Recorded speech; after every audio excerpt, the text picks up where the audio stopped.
محبوب پاک نے یہیں آنا ہی ہے تو پھر یہیں کیوں نہ زیارت کا شرف حاصل کر لوں. وہ انتظار میں وہیں تھا. 1000 سال پہلے سے اسے پتا ہے کہ اللہ کے محبوب صلی اللہ علیہ وسلم اس غار میں آئیں گے اور مجھے یہیں زیارت کا موقع مل سکتا ہے. تو اگر کل کی بات جاننا غیب کا علم ہے تو 1000 سال بعد کی بات پہلے جان لینا یہ غیب کا علم کوئی نہیں. یہ ایک سانپ کو پتا ہے 1000 سال بعد میں جو واقعہ پیش آنے والا ہے اس کا پہلے اسے پتا چل چکا ہے. اگر ماذا تک سے وہ غدا کل کیا کسی نے کرنا ہے یہ غیب ہے اور اس کا جان لینا علم غیب ہے تو جو 1000 سال بعد میں پیش آنے والا واقعہ ہے وہ جان لینا علم غیب کیوں نہیں. تو اگر سانپ جان سکتا ہے تو باعث تخلیق کائنات مصطفیٰ کریم علیہ الصلوۃ والتسلیم کی ذات کیوں نہیں جان سکتی؟ کیا اللہ نے علم غیب صرف دوسری چیزوں کے لیے رکھا ہے اللہ کے نبیوں کے لیے کوئی نہیں؟ شیطان بھی غیب جان سکتے ہیں, سانپ بھی جان سکتے ہیں, اونٹ بھی جان سکتے ہیں اور جانور بھی جان سکتے ہیں. صرف نہیں غیب کا علم رکھتے تو اللہ کے نبی اور نبیوں کے نبی نہیں غیب کا علم رکھتے ہیں. بہرحال حضرت صدیق رضی اللہ عنہ وہاں ایڑیاں دے کے بیٹھ گئے اور عرض کی یا رسول اللہ آپ اندر تشریف لے آئیے, اب میں مطمئن ہوں. تو محبوب کریم علیہ السلام تشریف لے آئے. اب ظاہر ہے جو 1000 سال سے انتظار میں بیٹھا ہے تو وہ دیکھتا ہے کہ اب میرا مدعا پورا ہونے کو ہے, میرا مطلوب محبوب میرے گھر آ چکا ہے. تو یہ ایڑیاں رکاوٹ بن رہی ہے تو یہ رکاوٹ وہ برداشت کر سکتا تھا, زبان سے چاٹا تھا کہ ڈریں پاؤں ہٹائیں, لیکن حضرت صدیق نے جب پاؤں نہ ہٹائے تو ڈنگ مار دیا. زہر سرایت کر رہی ہے, جان لبوں پہ آ رہی ہے, لیکن کمال یہ ہے کہ حضرت صدیق نے پاؤں میں جنبش بھی نہیں آنے دی تاکہ محبوب کریم علیہ السلام کی نیند نہ خراب ہو جائے. پاؤں ہلنے تک نہیں دیا. جب محسوس کیا تھا کوئی دہا ہے, سانپ ہے, تو عرض کرتے حضور باہر نکل جائیں, ذرا سفیدہ ہوگا تو پھر اندر آ جائیں گے, کوئی زہریلی چیز ہے, کوئی موذی جانور ہے. لیکن جگانا تو دور کی بات ہے, نبی کریم علیہ السلام کی نیند پر اپنی جان کا نذرانہ پیش کر رہے ہیں. آج کل کی توحید یہ ہے کہ نماز پڑھ رہے ہو تم تو پھر خیال نبی پاک کا کہیں آنے لگے تو خبردار نبی پاک کی طرف توجہ مت جانے دو, بلکہ اپنے خیال کا رخ موڑو. کدھر؟ اپنے گدھے اور بیل کی طرف. گدھے اور بیل کے خیال میں غرق ہو جاؤ, یہ قابل برداشت ہے, نماز نہیں فاسد ہوگی. لیکن اگر تمہارا خیال نبی پاک کی طرف چلا گیا تو تمہاری نماز شرک بن جائے گی. ایک یہ توحید ہے. ایک وہ توحید ہے کہ حضرت صدیق اکبر صدیقوں کے سردار ہیں, اور جس طرح حضرت بیان فرما رہے تھے کہ افضل البشر بعد الانبیاء ابو بکر صدیق, انبیاء علیہ السلام کے بعد اس امت میں بھی اور اگلی تمام امتوں میں بھی سب سے جو افضل ترین ہستی ہے وہ ابو بکر صدیق اکبر رضی اللہ عنہ کی ذات. تو وہ صدیقوں کا سردار جو ہے وہ اپنی جان قربان کر رہا ہے, اور نبی کریم علیہ السلام کی نیند پر اور آرام پر وہ اپنی جان قربان کر رہا ہے. مولا مرتضیٰ کی قربانی کیا ہے کہ اپنی جان نبی کریم علیہ السلام کی خاطر فدا کر رہے ہیں. آپ کے بستر پہ سو رہے ہیں, عصر کی نماز آپ نبی پاک کی نیند کی حفاظت کی خاطر قربان کر رہے ہیں. یہ قربانی وہ دیتے ہیں. اور حضرت صدیق رضی اللہ تعالیٰ عنہ ڈنگ کھا رہے ہیں, زہر برداشت کر رہے ہیں, جان جا رہی ہے, مگر پاؤں کو جنبش تک نہیں آنے دیتے ہیں. تو نماز کی حفاظت وہ بھی بڑی اہم چیز ہے. یہ تو کہتے ہیں نماز میں خیال نبی کا نہ آنے پائے, اور حضرت مولا مرتضیٰ نبی کے خیال میں نماز کی طرف خیال نہیں جانے دے رہے, اپنی نماز چھوڑ رہے ہیں. نبی پاک کے خیال میں گم ہے, نماز کو چھوڑ دیا ہے. تو ادھر کی توحید یہ ہے کہ نماز میں نبی کا خیال نہیں آنا چاہیے. اور ولیوں کے سردار کی یہ 3 سلسلے جو ہیں اولیاء کے, قادری ہوں, چشتی ہوں, سہروردی ہوں, یہ براہ راست مولا مرتضیٰ شیر خدا رضی اللہ عنہ کے ساتھ وابستہ ہے. تو نبی پاک کے بعد دوسرے پیر ان تینوں سلسلوں کے ولیوں کے اور مریدین کے ہیں تو مولا مرتضیٰ شیر خدا رضی اللہ عنہ ہے. تو اتنا بڑا پیر اور اتنا بڑا ولی اور ولیوں کا سردار جو ہے وہ اپنی عصر کی نماز کو نبی پاک کی نیند پہ قربان کر رہا ہے. یا نماز میں خیال آنا یہ شرک ہے, اور وہ نبی پاک کے خیال میں اپنی اپنی نماز، اور وہ بھی عصر کی نماز جو اتنی تاکیدی نماز ہے کہ جس کی عصر کی نماز چھوٹ جائے، جان بوجھ کے وہ سستی کرے، نماز رہ جائے، وہ یوں سمجھے کہ میرا گھر بار برباد ہو گیا، بال بچے تباہ ہو گئے، کانما وہ تیرا اہل و مال ہو، یہ وعید ہے اس کی۔ مگر مولا مرتضیٰ نے وہ نماز حضرت نبی کریم علیہ الصلوۃ والتسلیم کی نیند پہ قربان کر دی ہے، اور حضرت صدیق اکبر رضی اللہ عنہ اپنی جان نبی کریم علیہ السلام کی نیند پہ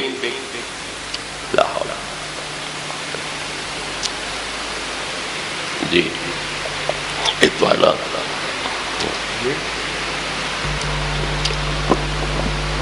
ٹھیک ہے ہو گیا،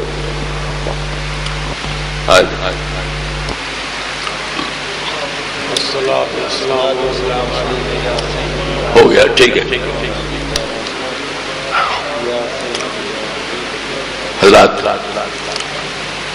حضرت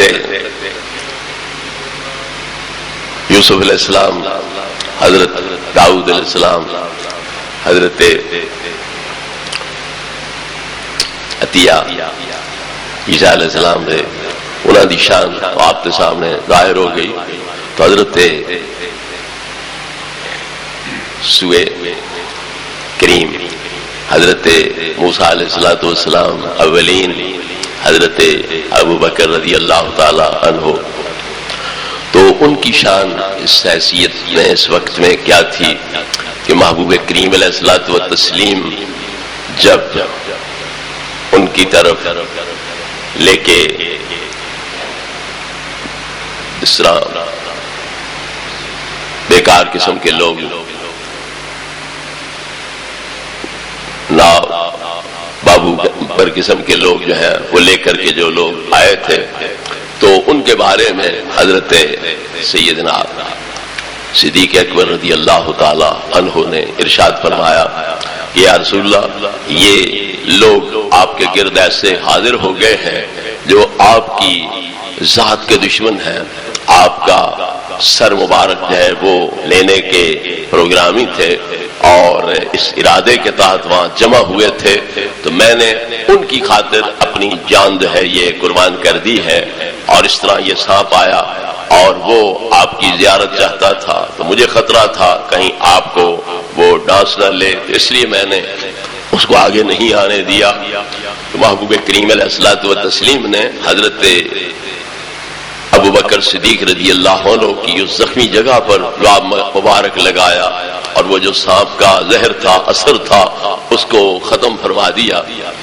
تو محبوب کریم علیہ الصلوۃ والتسلیم کے لیے حضرت صدیق حضرت علی رضی اللہ عنہ نے اپنی وہ قربانی پیش کی، نماز کا وقت آ گیا ہے تو نماز چھوڑ دی ہے، اور نبی کریم علیہ السلام کے لیے اس نماز کے وقت کو قربان کیا تاکہ آپ کے آرام میں خلل نہ آئے، اور حضرت صدیق رضی اللہ تعالیٰ عنہ نے اپنی جان جو ہے اس کو ڈھال بنایا، اور سانپ آپ کو کاٹ رہا ہے، زخمی کر رہا ہے، ڈنگ مار رہا ہے، آپ وہ برداشت کر رہے ہیں، لیکن نبی کریم علیہ السلام کے قریب اسے نہیں پٹکنے دے رہے ہیں۔ تو یہ دونوں حضرات نے جو قربانی دی ہے اور خدمت کی ہے، پھر اس کا کتنا عظیم اجر اور ثواب ان کو ملنا چاہیے۔ تو حضرت علی مرتضیٰ شیر خدا رضی اللہ عنہ کو کیا اجر و ثواب ملا کہ اللہ نے سورج کو دوبارہ لوٹایا، رات کو دن میں بدلا، مغرب کو عصر میں بدلا، اور صدیق اکبر رضی اللہ عنہ کی نماز کو ادا پڑھوایا، قضا نہیں پڑھوایا۔ اور حضرت صدیق رضی اللہ تعالی عنہ کو جو زخم پہنچا اس پر نبی کریم علیہ الصلوۃ والتسلیم نے لعاب دہن لگا دیا، وہ زہر ختم ہو گیا، اور حضرت صدیق رضی اللہ عنہ کو دوبارہ زندگی جو ہے وہ نصیب ہو گئی۔ ہاں تو نے ان کو جان انہیں پھیر دی نماز پر، وہ تو کر چکے تھے جو کرنی بشر کی ہے۔ تو نبی کریم علیہ السلام نے حضرت علی مرتضیٰ رضی اللہ عنہ کی قضا نماز کو ادا کروا دیا، اور حضرت صدیق اکبر رضی اللہ عنہ کی جاتی جان کو واپس کر دیا۔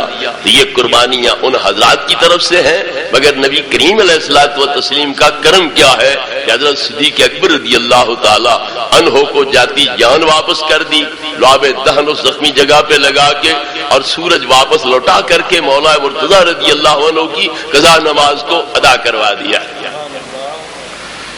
حضرات گرامی، ابو بکر صدیق رضی اللہ تعالی عنہ نے اس نیت پر نہیں جان قربان کی تھی کہ آپ لعاب دہن لگا دیں گے میری جاتی جان واپس آ جائے گی.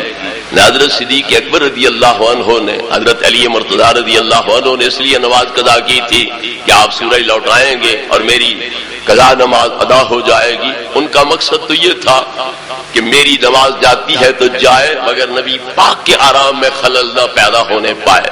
اور حضرت صدیق کا نظریہ کیا تھا؟ میری جان جاتی ہے تو جائے مگر نبی کریم علیہ السلام کے آرام میں خلل پیش نہیں آنا چاہیے. تو ان صحابہ کے عقیدے یہ ہیں. اور ادھر عقیدہ نظریہ کیا ہے کہ صرف ہمت بسوئے شیخ و امثال وہ جناب رسالت آپ صلی اللہ علیہ وسلم باشن بچندی مرتبہ بدتر از استغراق در خیال گاؤ و خرے خودت. نبیوں کے سردار کی طرف توجہ کا پھیرنا نماز کے اندر غرق ہو جانے سے بدر جہاں برا ہے. ادھر یہ صورتحال ہے توحید کی. مگر ان صحابہ کی توحید کیا ہے؟ کوئی اپنی نماز نبی پاک کی نیند پہ قربان کر رہا ہے اور کوئی اپنی جان جو ہے وہ نبی کریم علیہ الصلوۃ والتسلیم کی نیند پہ قربان کر رہا ہے. جام دی اور صبح و شام کے کھانے پہنچ رہے ہیں اور دودھ پہنچ رہا ہے. حضرت صدیق رضی اللہ تعالی عنہ کے گھر سے یہ ساری خدمات نصیب ہو رہی ہے. جب اس کے بعد پھر کوچ کرنے کا وقت آیا تو بھی حضرت صدیق رضی اللہ عنہ نے جو 2 اونٹ پہلے سے خرید کے پال رکھے تھے ان پہ سواری کی جاتی ہے اور حضرت صدیق نبی کریم علیہ الصلوۃ والتسلیم کو لے کے مدینہ پاک چلتے ہیں. راہ میں چونکہ آپ تاجر تھے تو لوگوں سے الیک سلیک تھی، واقفیت تھی، تو جس بھی گزرتے دیہات سے کسی بھی ڈیرے سے تو وہ لوگ الیک سلیک کے بعد پوچھتے مماک یہ ہستی جو تیرے ساتھ ہے یہ کون ہے؟ تو حضرت صدیق رضی اللہ تعالی عنہ اگر یہ کہتے کہ یہ نبی ہے آخر الزمان صلی اللہ علیہ وسلم تو ہو سکتا ہے وہ آپ کے خلاف اٹھ کھڑے ہوں. ابو جہل نے اعلان کر رکھا ہے 100 اونٹ کی مہیا کرنے کا اور ہزاروں درہم دینار دینے کا اعلان کر رکھا ہے. ہو سکتا ہے وہ لوگ آپ کے دشمن بن جائیں اور اگر کوئی اور نام لیتے ہیں تو جھوٹ بنے گا. پھر جو آپ کی شان صدیقیت ہے اس کی خلاف ورزی لازم آتی تھی. تو اس لیے آپ کیسا پیارا جواب دیتے ہیں کہ نہ یہ راز کی مخبری ہو، نہ اس راز سے پردہ ہٹے اور نہ ہی آپ جھوٹے بنے اور غلط بات آپ کی زبان پہ آئے. آپ اسے اصطلاح میں توریہ کہا جاتا ہے کہ ذو معنی یہ لفظ بولا جائے، ایک قریب معنی ہو دوسرا بعید معنی ہو تو بولنے والا بعید معنی مراد لے لے، سمجھنے والا مخاطب جو ہے وہ قریب معنی سمجھ لے. تو اس کی سمجھ کا قصور ہے، بولنے والے کی تو نیت ٹھیک ہے تو جھوٹ نہیں بنے گا اور پردہ بھی راز سے نہیں اٹھے گا. تو آپ کیا فرماتے راجل یہدینی السبیل، وہ پوچھتے یہ ساتھ کون ہے؟ تو آپ کہتے یہ وہ جوان ہے جو مجھے راہ دکھلاتے. اس وقت سڑکیں وغیرہ تو نہیں ہوتی تھیں جس طرح آج کل بنی ہیں، ٹوٹی ہوں یا سالم ہوں علیحدہ مسئلہ ہے، لیکن سڑکیں تو ہے نا. اوپر لکھا ہوا ہوگا کہ یہ فلاں طرف جا رہی ہے، یہ فلاں طرف جا رہی ہے. تو وہاں نہ کچی سڑکیں نہ پکی سڑکیں، اٹکل بچو اور اندازے کے ساتھ جانا ہوتا تھا. تو پھر طریقہ یہ ہوتا تھا کہ علاقے کا بندہ ساتھ لے لیا اور اسے کہا کہ تو یہاں سے لے کر فلاں جگہ پہنچا دے، تجھے اتنا انعام دے دیا جائے گا. تو وہ ساتھ چل پڑتا تھا، اس منزل پہ پہنچ کے انعام اپنا وصول کر کے واپس آ جاتا، پھر اگلا بندہ اور ساتھ لے لیا جاتا. تو آپ نے جواب میں فرمایا راجل یہدینی السبیل، یہ وہ جوان ہے جو مجھے راہ دکھلاتے ہیں. تو وہ سمجھے کہ زمین کا رستہ دکھلانے والا کوئی بندہ ساتھ رکھا ہوا ہے اور آپ کا مقصد کیا تھا کہ مجھے اللہ کی راہ دکھلانے والی ہستی میرے ساتھ موجود ہے. تو اس طرح راز سے پردہ بھی نہ اٹھا، راز فاش بھی نہ ہوا اور جھوٹ بھی بولنا نہ پڑا. نہ نبی کریم علیہ السلام کے لیے کوئی خطرہ بنا اور نہ آپ کی ذات کو جو ہے غلط بیانی کی وجہ سے کوئی بوجھ اٹھانا پڑا. اس طریقے پر حضرت صدیق اکبر رضی اللہ عنہ بحفاظت نبی کریم علیہ الصلوۃ والتسلیم کو مدینہ پاک پہنچاتے. مدینہ پاک کے سارے لوگوں نے تو سرکار کی زیارت نہیں کر رکھی تھی. زیادہ سے زیادہ 80 آدمی تھا جنہوں نے آپ کی زیارت کا شرف حاصل کر رکھا تھا. باقی حضرات غائبانہ طور پر ایمان لا چکے تھے. تو جو ہی پتہ چلا کہ رب کے محبوب ہمارے پنڈ میں آ گئے ہیں، مدینہ میں پہنچ گئے ہیں، دوڑ کے آتے. تو وہ حضرت صدیق کو نبی سمجھتے ہوئے ان کا پہلے مصافحہ کرتے، ہاتھ چومتے، پاؤں چومتے، پھر نبی کریم علیہ السلام کا مصافحہ کرتے. تو انہیں یہ اشتباہ ہو جاتا تھا کہ ابو بکر نبی ہیں اور یہ ساتھ جو دوسرے آدمی ہیں یہ ان کے ویسے ساتھی ہیں کوئی. تو اس لیے پہلے حضرت صدیق کا دستبوسی کرتے، پاؤں چومتے، ان سے مصافحہ کرتے، بعد میں نبی کریم علیہ السلام کے ساتھ. تو جب حضرت صدیق نے یہ مغالطہ لگتے دیکھا انہیں، تو پھر آپ کپڑا تان کے نبی کریم علیہ السلام کے سر پاک پہ کھڑے ہو گئے تاکہ آنے والوں کو پتا چلے کہ یہ تو خادم ہے، اصل مخدوم وہ ذات ہے جو سائے کے نیچے جلوہ فرمائے. اس طرح پر خدمت سر انجام دے رہے ہیں. مگر سوال یہ ہے کہ کہاں نبی پاک کا حسن، چہرہ والضحیٰ، زلف واللیل، الم نشرح کا سینہ، وما ینطق عن الہویٰ والے ہونٹ، ید اللہ والے ہاتھ، اور کہاں ابو بکر صدیق. تو یہ مغالطہ کیسے لگ سکتا تھا کہ نبی ابو بکر ہوں، وہ ساتھ ہے، کوئی ساتھی ہوں، مصاحب ہوں، یہ مغالطہ کیسے لگ سکتا تھا؟ نبی کریم علیہ السلام کا حسن و جمال امتیازی شان والا ہے. مولا مرتضیٰ شیر خدا رضی اللہ عنہ فرماتے ہیں کہ یقول نائتہ لم ارى قبلہ ولا بعدہ مثلہ صلی اللہ علیہ وسلم. صرف میں نہیں کہتا کہ یہ نہ سمجھے کہ داماد ہے یا چچا زاد ہے، ان کے دسترخوان پہ پلنے والا ہے، خوشامد بھیجا کر رہا ہے، اس لیے ان کے حسن جمال کو بڑھا کے بیان کر رہا ہے. یقول نائتہ، جس کی بھی نظر چہرہ و دعا پہ پڑے گی وہ یہی رد عمل ظاہر کرے گا کہ نہ ان جیسا حسین و جمیل پہلے کوئی دیکھا ہے اور نہ بعد میں ہم کوئی ایسا حسین و جمیل دیکھ سکتے ہیں. حضرت ابو ہریرہ رضی اللہ تعالی عنہ ارشاد فرماتے ہیں ما رأیت شیئا احسن من رسول اللہ، نہ میں نے 14ویں کے چاند کو آپ کے چہرے کی برابری کرتے دیکھا، نہ دوپہر کے آفتاب کو آپ کے چہرے و دحا کے حسن و جمال کی اور جو شعائیں کرنے ہیں انوار کی ان کی برابری کرتے ہوئے دیکھا. آپ 14ویں کے چاند سے بھی زیادہ حسین و جمیل تھے اور دوپہر کے سورج سے بھی زیادہ روشن چہرے والے تھے. اتنا حسن جمال ادھر ہو، ابو بکر بیچارے کا حسن و جمال کیا برابری کر سکتا تھا؟ اور یہ مغالطہ کیسے لگ سکتا تھا کہ ابو بکر نبی ہیں، وہ کوئی خادم ہے، ویسے رفیق سفر ہیں، ساتھی ہیں؟ پھر ماننا پڑے گا کہ غار کی تنہائیوں میں جو صدیق اکبر نبی پاک کے آرام و سکون کی خاطر ڈنگ کھا رہا ہے اور اپنی جان نبی پاک کی نیند پہ وار رہا ہے، نبی کریم علیہ السلام نے توجہ اتحادی کے ذریعے ان کو اپنے باطنی کمالات کا بھی مظہر کامل بنایا اور اپنے حسن ظاہر کا بھی مظہر کامل بنا دیا تھا. حضرت باقی باللہ علیہ رحمت کے پاس مہمان آ گئے. انہوں نے اپنی ولایت اور مشیخت کا سلسلہ حضور مجدد الف ثانی حضرت شیخ احمد سرندی کو دے دیا. خود تنہائی میں بیٹھ کے اللہ اللہ کر رہے تھے تو یہ مریدوں کا ہجوم وغیرہ جو تھا اس سے جان چھڑائی. تو کچھ مہمان ان کے آ گئے، وہ وظائف پڑھ رہے تھے تو پریشان ہو گئے کہ مہمانوں کی خدمت نہ کروں تو سنت مصطفیٰ کریم علیہ السلام کی خلاف ورزی ہے، مہمانوں کی خدمت میں لگ جاؤں تو وظائف گئے، جو ورد وغیرہ کرنے تھے وہ ختم، اس شش پنج میں تھے کروں تو کیا کروں. تو جو قریب رہنے والا باورچی تھا، نان بھائی ماچھی تھا، اس نے پر تکلف کھانا لا کر پیش کر دیا، حضور یہ آپ کے مہمانوں کا کھانا ہے.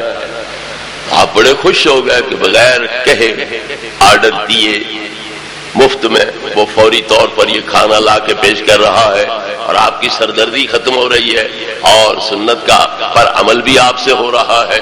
مہمان بھی خوش ہو گئے، آپ کا وقت بھی ضائع نہ ہوا. تو دریائے کرم جوش پہ آیا، فرمایا بے خواچے میں خواہی مانگ جو مانگنا ہے. حضرت باقی باللہ فرماتے ہیں بے خواچے میں خواہی مانگ جو مانگنا ہے.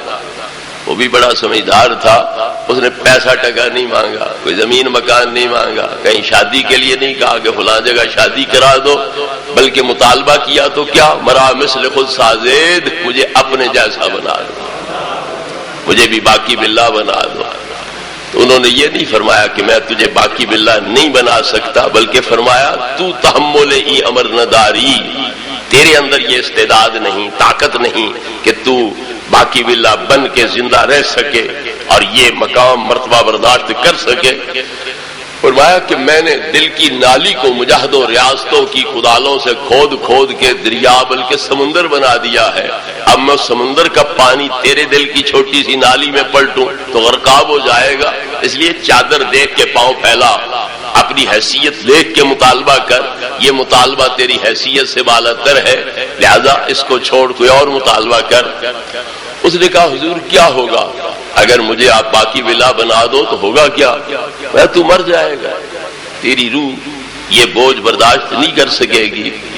اس مرتبے پہ جو انوار تجلیات سامنے آتے ہیں وہ تو برداشت نہیں کر سکے گا, مر جائے گا. عرض کیا میری موت کا وقت مقرر ہے, اس سے آگے پیچھے میں نے نہیں مرنا, اسی وقت پہ مرنا ہے. پر اب میں عام ماچھی رہ کے نہیں مرنا چاہتا, میں باقی بلا بن کے مرنا چاہتا. تو مجھے باقی بلا بنا دو, میں جیوں مروں میری قسمت.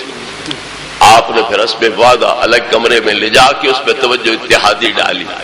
توجہ اتحادی کا مطلب کیا ہوتا ہے کہ مرشد اپنی روح کو مرید کی روح کے ساتھ ملا دیتا ہے, اور جو انوار تجلیات مرشد کی روح میں ہوتے ہیں انہیں وہ مرید کی روح میں منتقل کر دیتا ہے.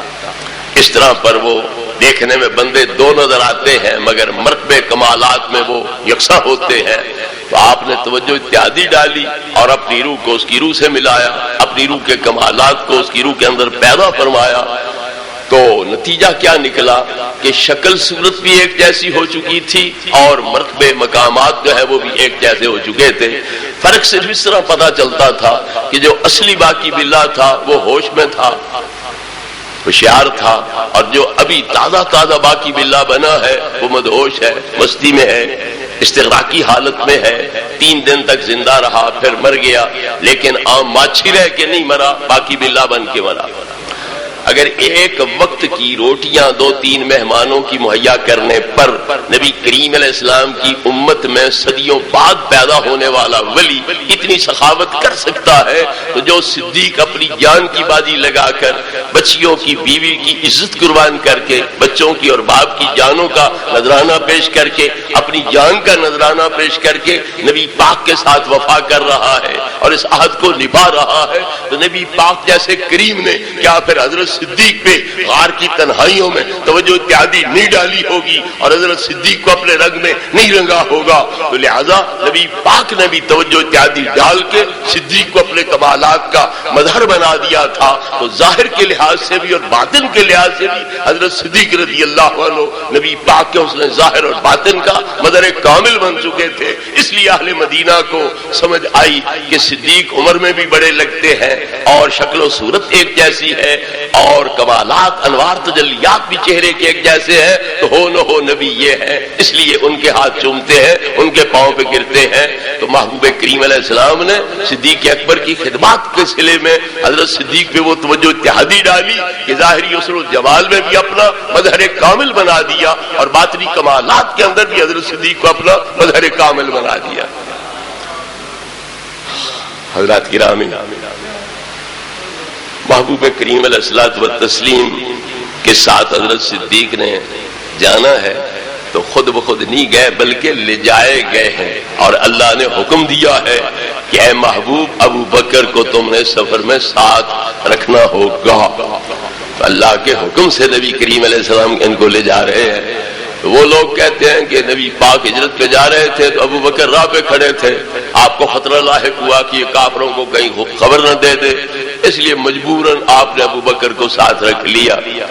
لیکن یہ سراسر دھاندلی ہے, ان کے مذہب کی اپنی کتاب کہہ رہی ہے اور 11ویں امام کا فرمان ہے, اور وہ نبی پاک کی حدیث نقل کر رہے ہیں کہ اللہ نے حکم دیا کہ محبوب ابو بکر کو تم نے سفر میں ساتھ رکھنا ہوگا, اور وہ اگر ساتھ نبھائے گا تو پھر صرف دنیا میں تمہارا ساتھی نہیں رہے گا بلکہ جنت میں بھی ساتھی ہوگا, اور جنت کے جنت والا خانوں پر تمہارا ڈیرا ہوگا, ابو بکر صدیق کا بھی وہیں تمہارے ساتھ ڈیرا ہوگا. پھر حضرت صدیق رضی اللہ عنہ نے ساتھ نبھایا کہ نہیں نبھایا؟ حق کی خدمت ادا کیا کہ نہیں کیا؟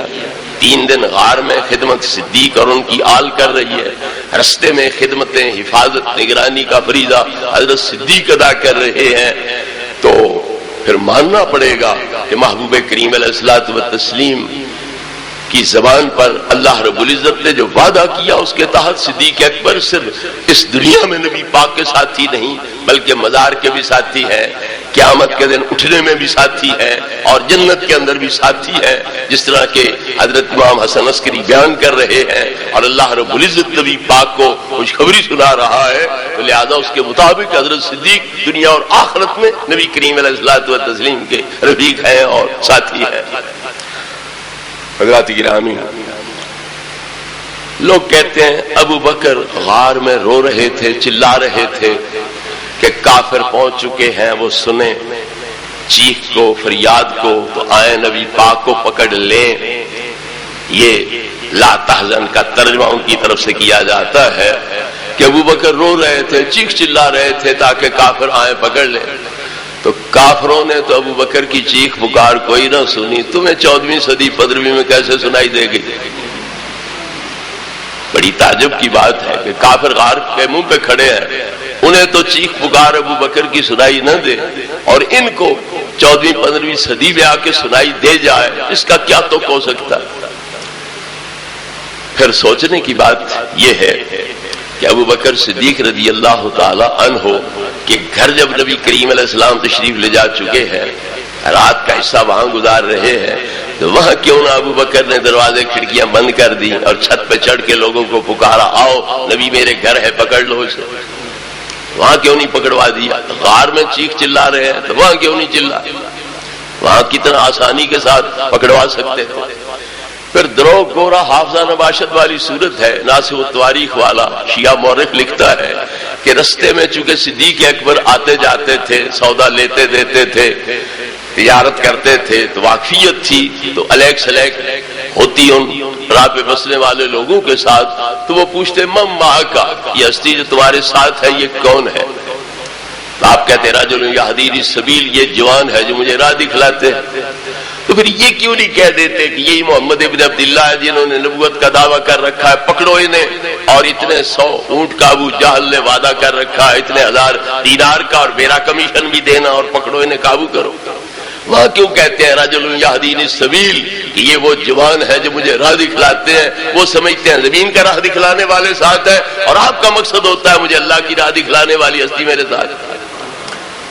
یہ آپ و شیعہ برادری لکھ رہی ہے کہ حضرت صدیق ایسا جواب دیتے تھے کہ آپ کے صدیق اور سچیار ہونے میں بھی خلل نہ پڑے اور اللہ کی امانت میں خلل بھی نہ پڑے، ایسا جملہ آپ بولتے تھے، ذو معنیین، دورے معنی والا، تاکہ نہ راز افشا ہونے پائے اور اللہ کی امانت میں خیانت نہ لازم آئے اور اپنا جھوٹا ہونا جو ہے وہ بھی لازم نہ آئے، اس لیے ایسا ذو معنیین جملہ آپ بولتے تھے۔ گھر پہ حفاظت کسی کی کرنا، دیکھ بھال کرنا، یہ آسان کام ہے۔ سفر کی حالت میں 2 بندے ہوں، دشمن تعاقب میں ہوں، پھر بظاہر کوئی وہاں یار و مددگار بھی نہ ہو۔ یہاں تو نبی کریم علیہ السلام تھے تو جناب ابو طالب آڑے آتے تھے، جو بنو عبد المطلب تھے، بنو ہاشم تھے، وہ آپ کا ساتھ دیتے تھے کافر ہونے کے باوجود، خونی رشتے کی بنا پر، ایمان اسلام نہ لائے لیکن خونی رشتے کی بنا پر وہ ساتھ دیتے تھے۔ لیکن پردیس کے اندر آپ کی رفاقت اختیار کرنا، اور دشمنوں کو موقع ہے کہ وہ ان پہ حملہ آور ہو کر ان کا تیا پانچا کر دیں، حاکم بدہن، ان کو صفحہ ہستی سے مٹا دیں۔ لیکن حضرت صدیق رضی اللہ عنہ نے اتنے کٹھن سفر کے اندر نبی کریم علیہ الصلوۃ والتسلیم کی حق کے خدمت جو ہے وہ ادا کیا ہے، اور کما حق کو خدمت نبی کریم علیہ السلام کی ہے۔ اسی لیے پھر اللہ رب العزت نے درجہ بھی عطا فرمایا ہے، وَلَا يَأْتَلِ أُولُو الْفَضْلِ مِنْكُمْ وَالسَّعَةِ أَنْ يُؤْتُوا أُولُو الْقُرْبَى۔ اللہ رب العزت نے حضرت صدیق کی ذات کو اولو الفضل کہا ہے، فضیلت باب ہستیاں، جو فضیلت کا مرکز ہے، فضیلت کا سرچشمہ ہے۔ ان لفظوں کے ساتھ اللہ رب العزت نے حضرت صدیق اکبر رضی اللہ عنہ کو بیان فرمایا۔ تو محبوب کریم علیہ السلام کی اس خدمت کی بدولت حضرت صدیق اکبر رضی اللہ عنہ کو یہ شرف اور یہ فضیلت حاصل ہو رہی ہے۔ محبوب کریم علیہ الصلوۃ والتسلیم نے کہا صدیق اس سفر میں میرا ساتھ دو گے؟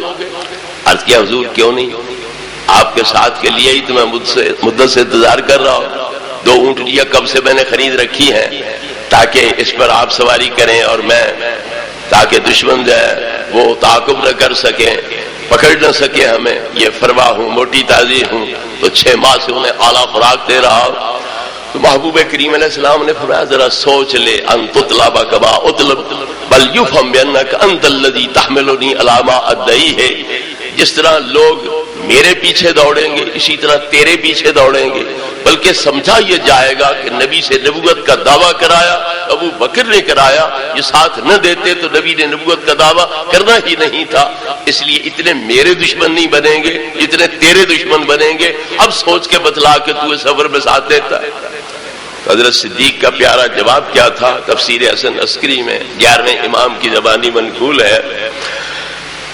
حضرت صدیق نے عرض کیا لو عشت عمر الدنیا وانا اعذب فی جمیعها اشد عذاب لا ينزل علی موت مریح ولا فرح مریح وکان ذلک فی محبتک لکان ذلک احب الی من ان اکون مالکا لجمیع ممالک ملوکها، یا رسول اللہ اب سے لے کر قیامت تک میری لمبی عمر ہو جائے اور ہر دکھ مجھ پہ ٹوٹ پڑے، ہر مصیبت مجھے لاحق ہو جائے، نہ موت آئے کہ جان چھوٹے، نہ کوئی سکھ کی گھڑی نصیب ہو، پر تمہاری محبت کا دامن میرے ہاتھ میں ہو تو یہ دکھوں والی نہ ختم ہونے والی زندگی مجھے محبوب ہے اور پسندیدہ ہے، اور اس کے برعکس قیامت تک لمبی عمر ہو، میں پوری دنیا کا بادشاہ بن جاؤں اور پوری دنیا کے بادشاہ اور نواب میری رعیت ہوں، میرے دست بستہ غلام ہوں، لیکن تمہاری محبت کا دامن میرے ہاتھ میں نہ ہو تو میں اس زندگی جو سکھ اور راحتوں والی ہے اس پر تھوکتا بھی نہیں ہوں، اور وہ دکھوں والی زندگی جو ہے وہ مجھے محبوب اور پسندیدہ۔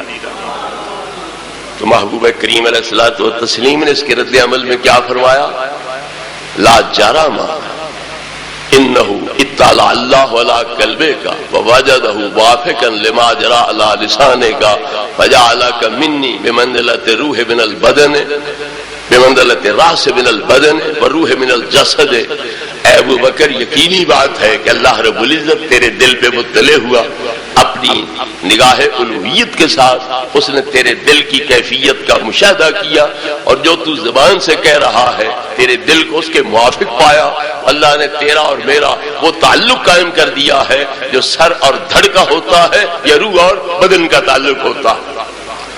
اگر میں سر ہوں تو تو دھڑ ہے، اور اگر تو سر ہے تو میں بدن ہوں، دھڑ ہوں، اور اگر میں روح ہوں تو تو بدن ہے، اور اگر تو روح ہے تو میں بدن ہوں، یہ تیرا اور میرا اللہ نے تعلق قائم کر دیا ہے۔ تو اس سے پتا چلا کہ جو صدیق اکبر کو نشانہ بنا رہا ہے وہ نبی پاک کے سر کو نشانہ بنا رہا ہے، نبی کریم علیہ السلام کی روح کو دکھی کر رہا ہے، اور نبی پاک کی ذات کو جو صدیق کے لیے ڈھال بنی ہوئی ہے یہ ان کو تکلیف پہنچا رہا ہے۔ اور وصال کے بعد کا منظر اگر دیکھو تو زندگی میں صدیق اور فاروق ڈھال تھے نبی کریم علیہ السلام کے لیے، اور وصال شریف کے بعد نبی کریم علیہ الصلوۃ والتسلیم ان کے لیے ڈھال بنے ہوئے۔ مدینہ پاک روضہ اقدس پہ حاضری دو تو سب سے پہلے جو آگے مزار ہے وہ نبی کریم علیہ الصلوۃ والتسلیم کا ہے، آپ کے پیچھے صدیق اکبر کا ہے، اور ان کے پیچھے حضرت عمر فاروق رضی اللہ تعالیٰ عنہ واقع ہے۔ تو گویا نبی کریم علیہ السلام ان کے لیے ڈھال بنے ہوئے ہیں، تو زندگی میں وہ ڈھال تھے نبی پاک کے لیے، وصال شریف کے بعد نبی کریم علیہ السلام ان کے لیے ڈھال بنے ہوئے ہیں۔ تو کوئی وہاں اگر گستاخی کرتا ہے، بے ادبی کرتا ہے ابو بکر صدیق کی اور فاروق کی، تو پہلے چونکہ نبی پاک موجود ہے تو وہ اصل گستاخی بے ادبی نبی پاک کی بن جاتی ہے۔ تو محبوب کریم علیہ الصلوۃ والتسلیم کی اس طرح پر ان حضرات نے خدمات سر انجام دی ہیں۔ قرآن پاک نے اسی واقعے کو بیان کیا اور حضرت بڑے پیارے انداز میں اسے بیان کر رہے تھے۔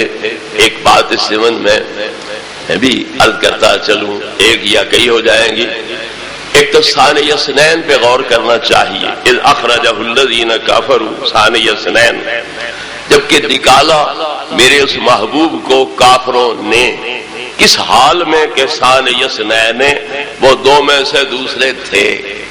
کیوں حضرت یہ ثانی اثنین حال ہو کی ضمیر سے آگے نا، اذ اخرجہ ہو کہ میرے نبی کو نکالا کافروں نے، کس حال میں کہ میرا نبی دو میں سے دوسرا تھا۔ تو آپ کو پہلا ہونا چاہیے تھا کہ دوسرا ہونا چاہیے تھا، لیکن قرآن کہہ رہا ہے کہ آپ دو میں سے دوسرے تھے، تو پھر پہلا کون تھا؟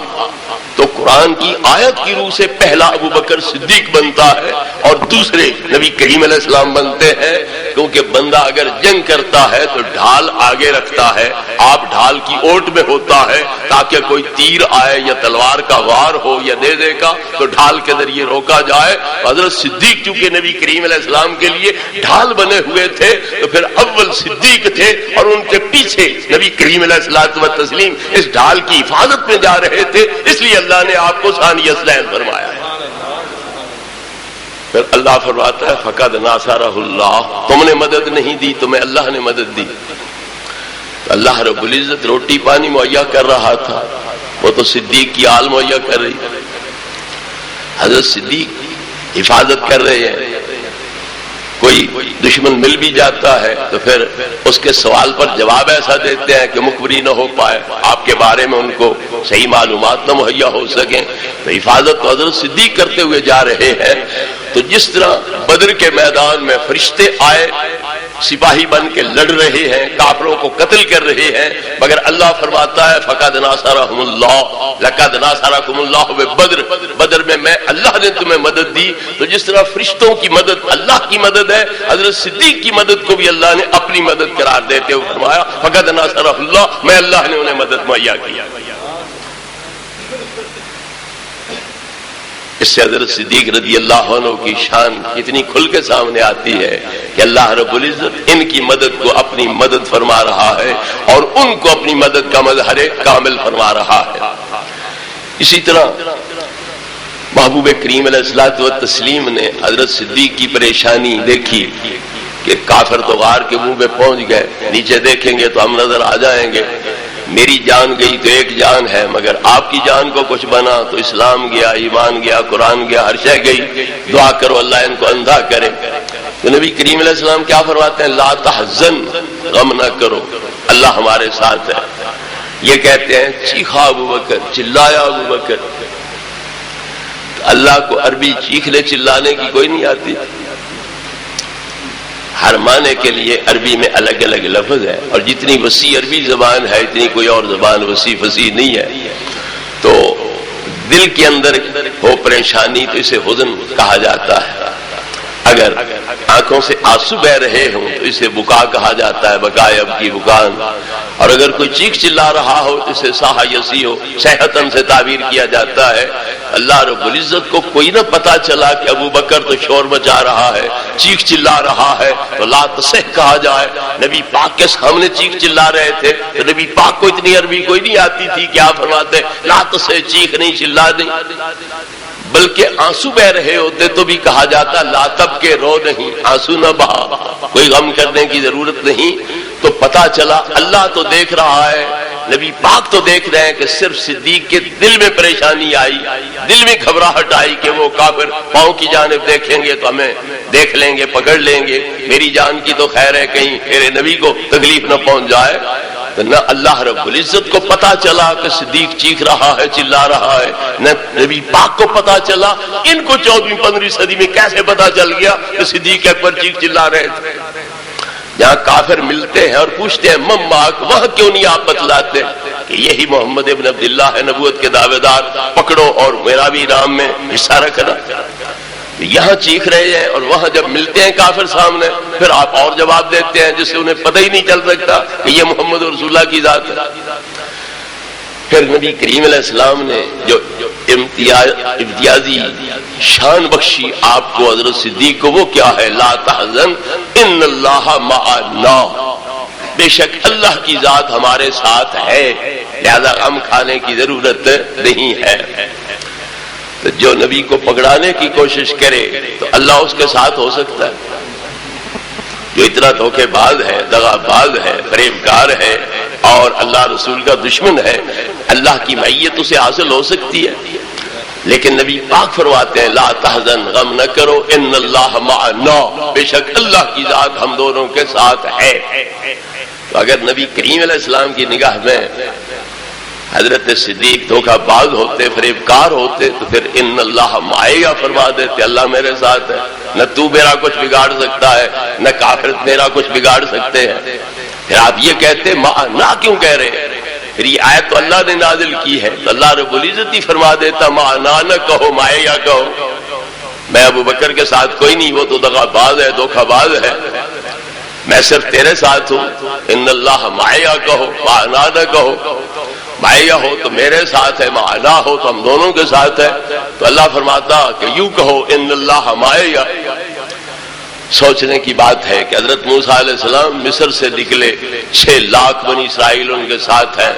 جب سمندر کے کنارے پہنچے تو آگے سمندر آ گیا، پیچھے فرعون 16 لاکھ کی فوج لے کے پہنچ گیا۔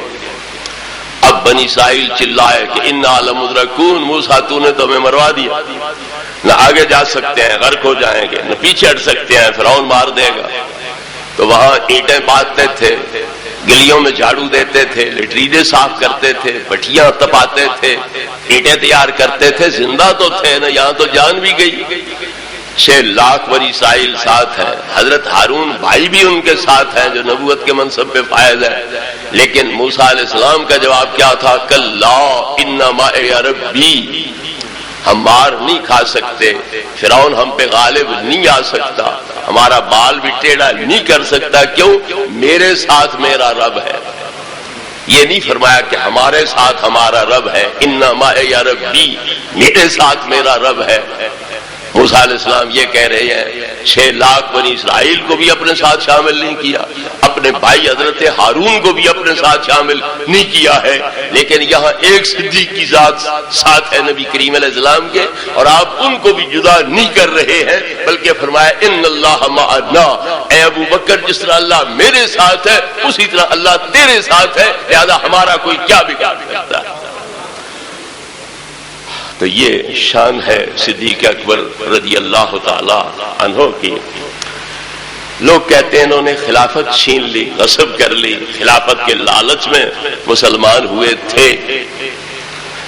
تو خلافت کے لالچ میں مسلمان ہوئے تھے تو اگلی کتابوں میں جو نبی پاک کی تصویریں درج تھیں جو اللہ نے نازل کی تھی عرش سے حضرت آدم علیہ السلام پر، ان میں حضرت صدیق کو ایڑیاں پکڑے کیوں دکھلایا گیا؟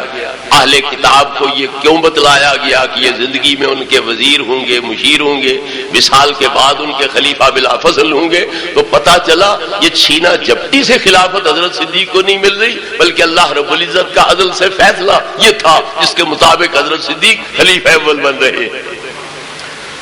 حضرات گرامی، حضرت صدیق اکبر رضی اللہ تعالی عنہ کو نبی کریم علیہ السلام نے اپنا مصلی بخشا۔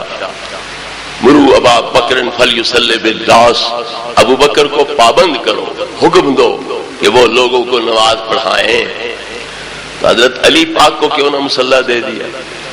اسی مصلی کی امامت کو بعد میں دلیل بنایا گیا خلافت کی کہ چونکہ نماز کا معاملہ اہم ہے، جس کو نبی کریم علیہ السلام نے ہماری نماز کا دین کا امام بنا دیا ہے، اسی کو ہم اپنی دنیا کا امام بناتے ہیں۔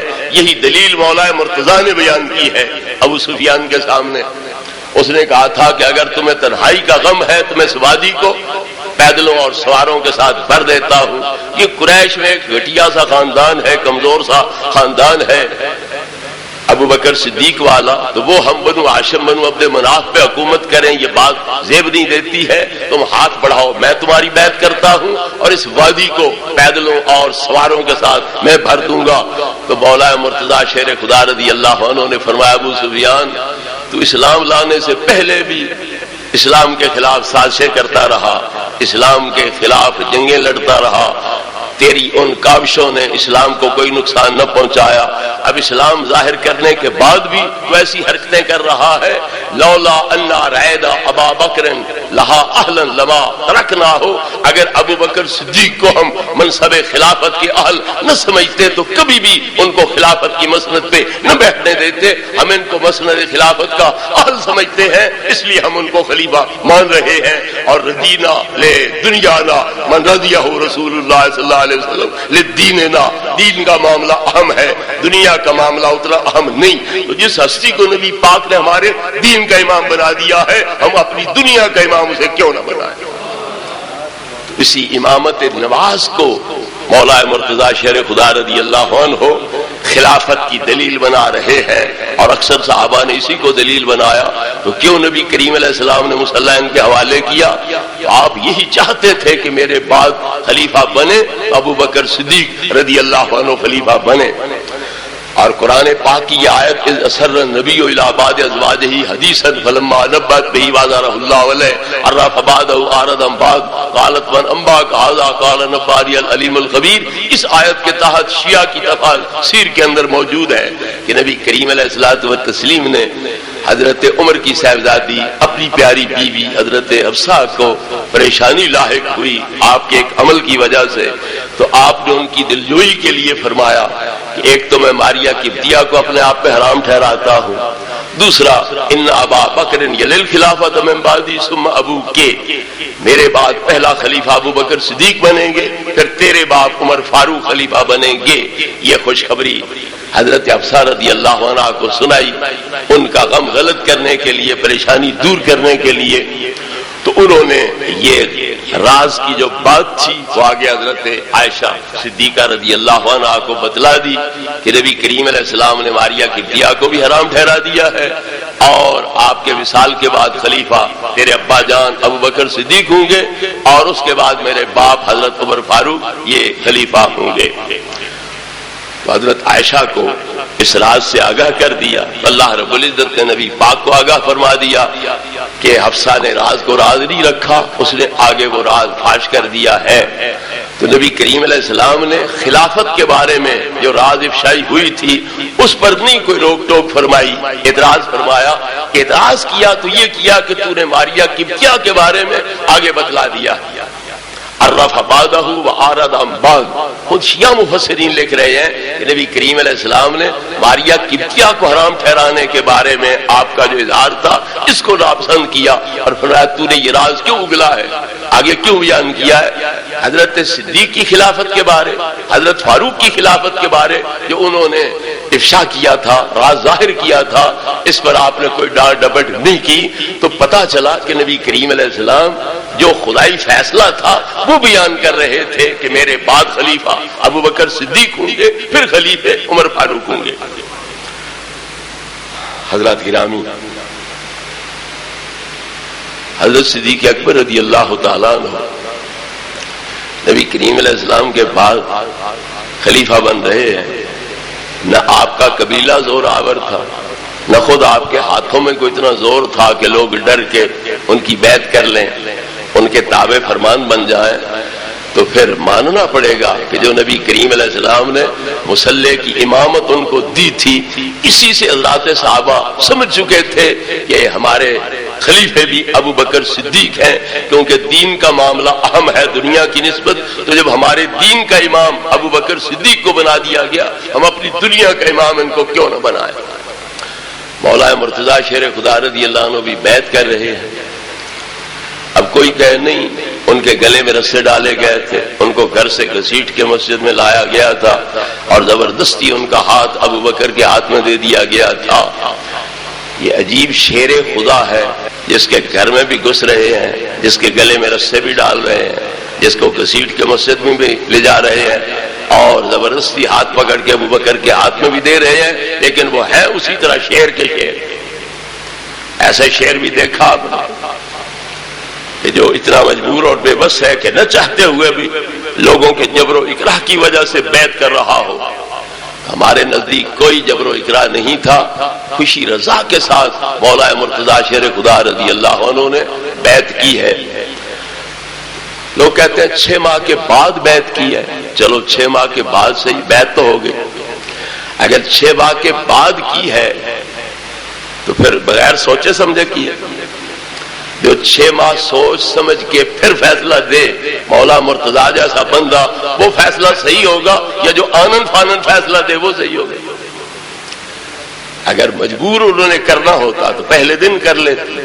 جب مجبور نہیں کیا تبھی 6 ماہ گزر گئے. پھر مولا مرتضیٰ جیسا بندہ 6 ماہ کے بعد سوچ بچار کر کے جو فیصلہ کر رہا ہوگا وہ تو 100% سے بھی زیادہ صحیح اور برحق ہونا چاہیے. پھر ماننا پڑے گا کہ بیعت ہو گئی اور مولا مرتضیٰ نے کر لی اور بڑی سوچ بچار کے بعد کی، تو پھر اس سے صحیح فیصلہ اور کیا ہو سکتا ہے جو مولا مرتضیٰ نے کیا.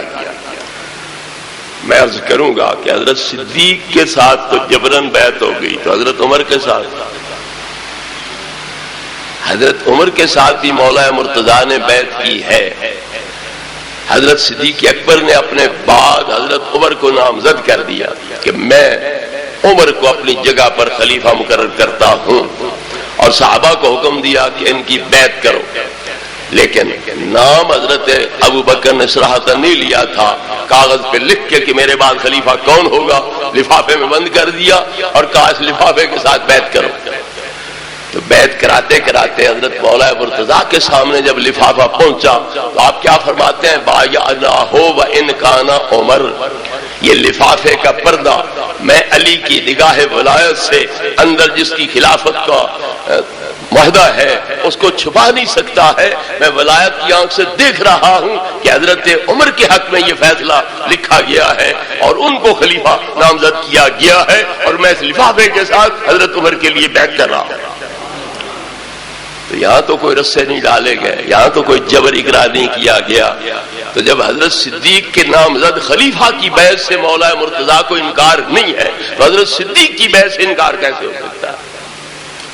جس کو ابو بکر صدیق نامزد کر رہے ہیں، حضرت علی اس کی بیعت سے انکار نہیں کر رہے، تو جب حضرت صدیق کے خلیفے کے ساتھ بیعت سے انکار نہیں ہے تو خود حضرت علی کی بیعت سے انکار مولا مرتضیٰ کو کیسے ہو سکتا ہے؟ تو لہذا ماننا پڑے گا یہ خوشی رضا کے ساتھ مولا مرتضیٰ نے بیعت کی ہے، اور حضرت عمر کے ساتھ بھی حضرت صدیق کے ساتھ بھی تو کوئی جبر اقرا والی صورت نہیں تھی۔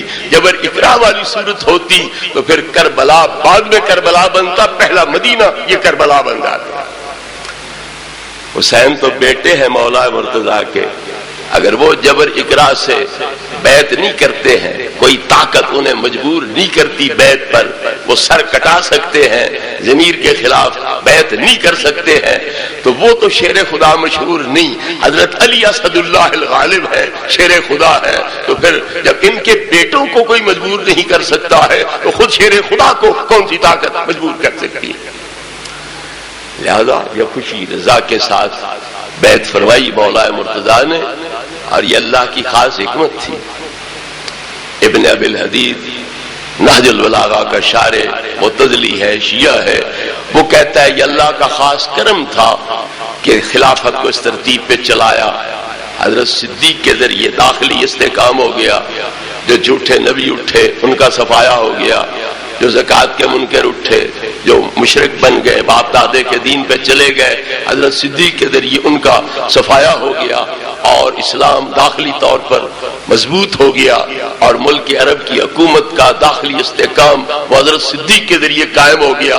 حضرت عمر کے لیے فضا سازگار تھی، داخلی طور پر استحکام تھا، تو وہ دھڑا دھڑ باہر فتوحات کرتے گئے، نہ کسرا باقی رہا نہ کیسر باقی رہا، اور ان تمام کے علاقوں میں اسلام کا پرچم لہرانے لگ گیا، اور لا الہ الا اللہ محمد رسول اللہ کے نعرے گونجنے لگ گئے، اللہ اکبر کی صدائیں بلند ہونے لگ گئیں۔ تو اگر خدا نہ خواستہ یہ ترتیب بدل جاتی، حضرت علی کا دور پہلے ہوتا، تو جس طرح بعد میں اختلافات ہوئے اور آپس میں مسلمان لڑتے رہ گئے، اگر اسی طرح آپس میں لڑائیاں شروع ہو جاتی تو کبھی یہ اسلام پھل پھول نہیں سکتا تھا۔ تو یہ اللہ کا خاص کرم تھا، اس ترتیب سے خلافت اس نے مسلمانوں میں عطا فرمائی، اور یہ اللہ کا انتخاب تھا۔ وعد اللہ الذین آمنوا منکم وعملوا الصالحات لیستخلفنہم فی الارض کما استخلف الذین من قبلہم ولیمکنن لہم دینہم الذی ارتضی لہم ولیبدلنہم من بعد خوفہم امنا یعبدوننی ولا یشرکون بی شیئا۔ اللہ فرماتا ہے کہ میں مومنوں کے ساتھ اور جو نیک عمل کرنے والوں کے ساتھ وعدہ کر رہا ہوں کہ میں ضرور بر ضرور انہیں زمین میں خلافت عطا کروں گا۔ چونکہ نبی پاک کے بعد نبوت تو ہے کوئی، اس لیے اب نظام اسلام چلنا ہے تو خلافت کے ذریعے چلنا ہے۔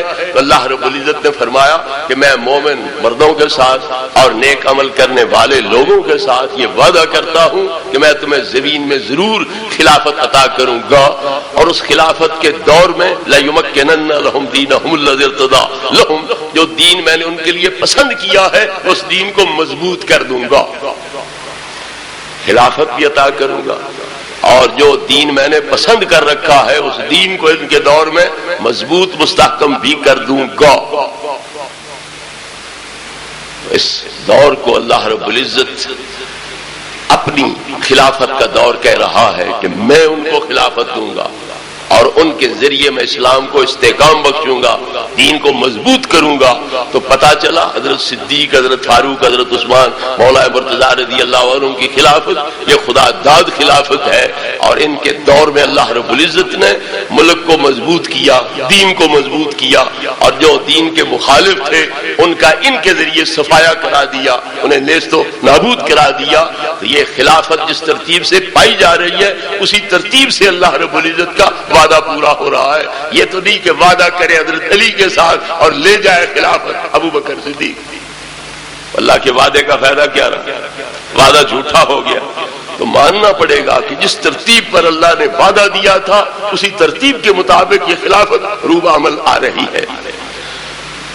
آخر میں تھوڑی سی گزارش یہ کروں گا کہ آخر اس دشمنی کی وجہ کیا ہے؟ یہ جو اسلام کا صدر اول ہے، جو نبی پاک کے فدائی ہے، جو اسلام کو اپنے خون سے، جان سے، مال سے پروان چڑھانے والے ہیں، ان کا شکریہ ادا کرنے کی بجائے ان کے ساتھ عداوتیں، دشمنیاں، ان پہ لانتیں بھیجنا، ان کو مرتد تسلیم کرنا، اس کا محرک کیا ہے؟ اس کا باعث موجب کیا ہے؟ ان لوگوں کا نظریہ یہ ہے ارتد الناس الا ثلاثہ، سارے لوگ مرتد ہو گئے، صرف 3 بچ گئے، ابو ذر غفاری، سلمان فارسی اور حضرت مقداد، یہ 3 بچ گئے، باقی سارے مرتد ہو گئے۔ تو جن انصار مدینہ نے نبی کریم علیہ السلام کو دعوت دی تھی کہ آپ ہمارے ہاں آ جاؤ، ہم جس طرح اپنے بال بچے کی حفاظت کریں گے، بیویوں کی عزت کی حفاظت کریں گے، اسی طرح آپ کی حفاظت کریں گے، وہ انصار کدھر گئے؟ قرآن جن کی شان بیان کر رہا ہے والذین تبوؤا الدار والایمان من قبلہم یحبون من ہاجر الیہم، کہ اللہ رب العزت کی طرف سے ان صدقات کے مالی معاونت کے حقدار کون ہیں؟ مہاجرین ہیں، پھر انصار ہیں، جنہوں نے تبوؤا الدار والایمان، اپنے گھروں میں ایمان کو جگہ دی اور مسلمانوں کو وہاں اپنے گھروں میں جگہ دی، اور یؤثرون علی انفسہم، خود محتاج ہونے کے باوجود وہ مہاجرین کو ترجیح دیتے ہیں۔ آپ بھوکے رہ سکتے ہیں، کسی مہاجر کو بھوکا نہیں رہنے دیتے، بچوں کے منہ سے لقمے چھین کے وہ مہاجرین کو پیش کر دیتے ہیں۔ یؤثرون علی انفسہم ولو کان بہم خصاصہ، خود محتاج ہونے کے باوجود مہاجرین کو اپنی ذاتوں پر ترجیح دیتے ہیں، اور جو بھی بخل سے بچایا جاتا ہے اولئک هم المفلحون، وہ کامیاب ہیں۔ تو وہ سارے انصار جنہوں نے یہودیوں کی مخالفت برداشت کی، مکے کے مشرکین کی مخالفت برداشت کی، کبھی بدر کی جنگ، کبھی احد کی جنگ، کبھی خندق کی جنگ، وہ چڑھ چڑھ کے ان کے خلاف جنگ کے لیے آ رہے ہیں، تو ان کا مقابلہ کیا۔ وہ سارے انصاری کدھر گئے جن کی قرآن یہ شان بیان کر رہا ہے؟ مہاجر باقی کدھر گئے جنہوں نے نبی پاک کی خاطر گھر بار چھوڑے، برادریاں چھوڑی، وہاں کی جائیدادیں چھوڑی، اور فقیر بن کے، سوالی بن کے انصار کے دروازے پر مدینے میں بیٹھ رہے ہیں۔ وہ مہاجرین کدھر گئے؟ ان کا ایمان کدھر گیا؟ تو پتہ چلتا ہے کہ اصل مہاجرین انصار کا اجتماع ہی یہودیوں کے خاتمے کا موجب بنا۔ مدینے سے انہیں بھاگنا پڑا، بنو قریظہ کے مرد قتل ہو گئے، بنو نذیر کو بھاگنا پڑا، خیبر میں پہنچے تو وہ فتح ہو گیا، وہاں سے بھاگنا پڑا، فلسطین پہنچے تو وہ فتح ہو گیا۔ تو سوچا مسلمان تو روئے زمین پر ہمیں کہیں ٹکنے ہی نہیں دیتے، جہاں بھی جاتے ہیں پیچھے سے پہنچ جاتے ہیں، اس لیے بدترین دشمن بنے ان کے، اور ان کے خلاف سازشیں کی، نظریاتی طور پر بھی اور آپس میں لڑانے کے لیے بھی سازشیں کی۔ عبداللہ ابن سبا یہودی ان کا سرغنہ بنا، جس نے صحابہ کرام علیہ رضوان میں یہ اختلافات پیدا کیے، جنگیں کرائیں، اور یہ امامت کا عقیدہ جاری کیا، اور اس طرح کے باقی جھوٹے عقیدے جو ہیں خلافت بلا فصل وغیرہ کے وہ جاری کیے، وصیت کے عقیدے جاری کیے۔ تو یہ سب سے پہلے یہودی شخص ہے جس نے یہ چال چلی۔ ایک طرف ایران کی سلطنت فارس کی یہ مسلمانوں کے ہاتھوں ختم ہوئی تو مجوسی دشمن ہو گئے، دوسری طرف یہودی دشمن ہو گئے۔ تو یہ جو اثنا عشری شیعہ ہیں یہ آپ تسلیم کرتے ہیں کہ جو اسماعیلی فرقہ شیعوں کا ہے یہ ایران کے مجوسیوں نے تیار کیا۔ اب بادیہ مجوسی جو ہیں وہ مل بیٹھے، انہوں نے صلاح مشورہ کیا کہ یہاں ہماری حکومتیں تھیں، کر رہے تھے تھے، اب ہم محکوم ہیں، ٹیکس گزار ہیں، رعیت بن کے رہ رہے ہیں، تو نوجوان تھی تمہاری دال گلی کوئی نہیں، اب کیا کر سکتے؟ تو انہوں نے کہا گرو جی پھر تم بتلاؤ کیا کریں؟ فرمایا اور کوئی صورت نہیں، بظاہر مسلمان بن جاؤ، ان میں گھس جاؤ اور ان کے دین کی تعبیر ایسی کرو کہ اگر بظاہر مسلمان رہیں تو حقیقت میں مجوسی کے مجوسی ہو۔ تو وضو کیا ہے؟ امام کے ساتھ بیعت۔ تیمم کیا ہے؟ امام نہ ملے تو نائب کے ساتھ بیعت۔ جنابت کیا ہے؟ بندے کا جسم پلید ہو جاتا ہے، یہ جنابت کیا ہے؟ امام کا راز فاش کر بیٹھنا۔ نماز کیا ہے؟ دل میں اللہ کی یاد رہے، یہ تو ورزش ہے، رکوع سجود وغیرہ، یہ کیا عبادت ہے؟ تو اس طرح دین کی تعبیر انہوں نے کی۔ اثنا عشری شیعہ مانتے ہیں کہ یہ جو اسماعیلی فرقہ ہے اسے مجوسیوں نے تیار کیا ہے، لیکن یاد رکھنے کی بات یہ ہے کہ اسماعیلی بھی کہتے ہیں کہ حضرت علی خلیفہ بلا فضل ہے، وہ وسیع رسول اللہ ہے، اور 6 ائمہ تک اتفاق ہے، مولا مرتضیٰ، پھر حضرت حسن مجتبی، پھر امام حسین سید الشہداء، پھر امام زین العابدین، پھر امام محمد باقر، امام جعفر صادق، 6 اماموں تک اتفاق ہے۔ 7ویں امام میں اختلاف ہے، اثنا عشری کہتے ہیں موسیٰ کاظم ہے، وہ کہتے ہیں بڑے بیٹے اسماعیل تھے وہ امام ہے۔ یہاں سے آ کے اختلاف پیدا ہوتا ہے، تو جب خلافت بلا فصل میں بھی ایک ہے، وسیع رسول اللہ ہونے میں بھی ایک ہے، 6 ائمہ تک بھی اتفاق ہے، اور وہ مجوسیوں نے تیار کیے ہیں، پھر تمہیں کون سے نبی نے تیار کیا؟ پتا چلا ادھر مجوسیت کار فرما ہے، ادھر یہودیت کار فرما ہے، اور اسلام کے نظریات پر بھی ضرب کاری یہ لوگ لگا رہے ہیں، اور مسلمانوں کے اتفاق اتحاد کو بھی پارا پارا یہ یہودی اور مجوسی لوگ کر رہے ہیں۔ جس طرح پولس یہودی نے عیسائیت کو تباہ کیا تھا، اسی طرح ابن سبا اور مجوسی ہیں عبادیہ، وہ اسلام کو تباہ کرنے کے در پہ تھے۔ یہ تو اللہ کا خاص کرم تھا کہ اللہ رب العزت قرآن کا محافظ بنا، دین اسلام کا محافظ بنا، انا نحن نزلنا ذکر وانا لہ لحافظون۔ تو ہر دور میں اہل سنت کی اکثریت چلی آئی، اور یہ اسلام آج تک زندہ ہے، اور انشاءاللہ قیامت تک یہ زندہ رہے گا۔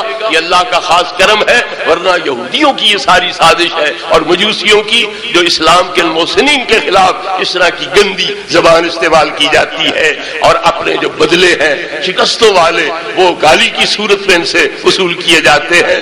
اللہ رب العزت ہمیں مجوس کے فریب سے بھی بچائے، یہودیوں کی سازش سے بھی بچائے، اور ان حضرات کا مخلص نیاز مند اور غلام بنائے۔ وآخر دعوانا الحمدللہ رب العالمین۔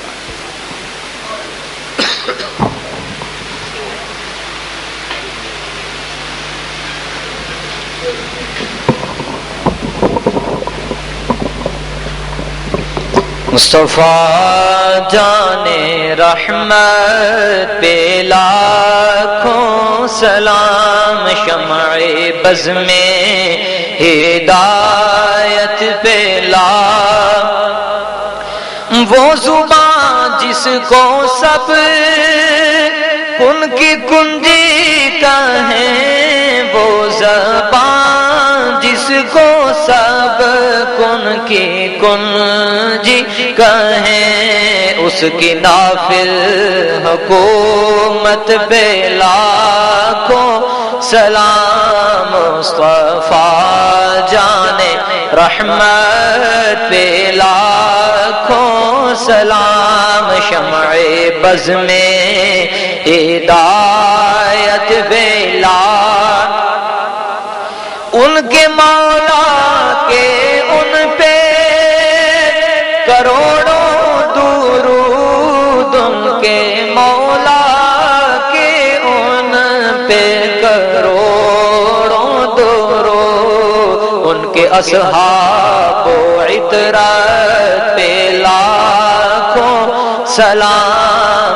مصطفیٰ جان رحمت پہ لاکھوں سلام، شمع بز میں ہدایت پہ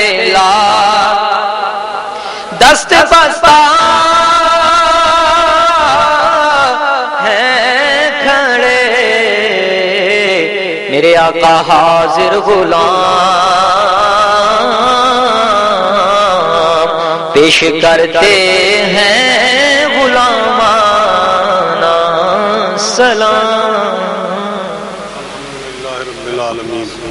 اللهم صل على سيدنا ومولانا محمد معدن الجود والکرم منبع العلم والحلم والحکم وبارک وسلم۔ یا اللہ بیماروں کو شفا عطا فرما، یا اللہ مصیبت زدوں کی مصیبتوں کو دور فرما، یا اللہ پریشان حالوں کی پریشانیوں کو دور فرما، یا اللہ بے اولادوں کو نیک صالح اولاد عطا فرما، یا اللہ اولاد والوں کی اولاد کے مقدر نیک فرما، یا اللہ مقروضوں کو بارے قرض سے چھٹکارا عطا فرما، یا اللہ اپنا محتاج فرما، کسی غیر کا محتاج نہ فرما، یا اللہ مکہ مکرمہ و مدینہ منورہ کی مقبول حاضری نصیب فرما، ہمارے آباء و اجداد اور جو بھی مسلمان مرد و عورت فوت ہوئے مالک سب کی بخشش فرما، یا اللہ ہماری اس محفل کو اپنی بارگاہ میں قبول فرما،